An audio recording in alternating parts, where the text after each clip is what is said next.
প্রাচীন মিশর ছিল বিশ্বের প্রথম পরিচিত এবং দীর্ঘতম স্থায়ী সভ্যতাগুলোর একটি। এর সবচেয়ে আইকনিক ল্যান্ডমার্ক গিজার পিরামিড ৪৫০০ বছর পুরনো।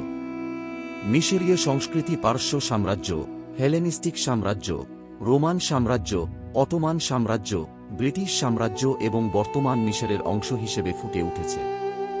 মিশর তার প্রধান ধর্ম দুইবার পরিবর্তন করেছে, প্রথমে খ্রিস্ট ধর্ম এবং তারপর ইসলাম, এবং তার ভাষা একটি আরবি ভাষায়, কিন্তু প্রাচীন মিশরীয় ঐতিহ্য এখনও দেশের আত্মপরিচয়ে একটি গুরুত্বপূর্ণ ভূমিকা পালন করে, যেমন নীল নদ, যার সম্পর্কে পৃথিবীর সবচেয়ে প্রাচীন কবিতা ও গানগুলি লেখা হয়েছিল।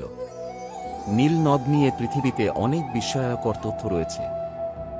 নীল নদের তীরে সময় অনাদি থেকে বসবাস করা হয়েছে।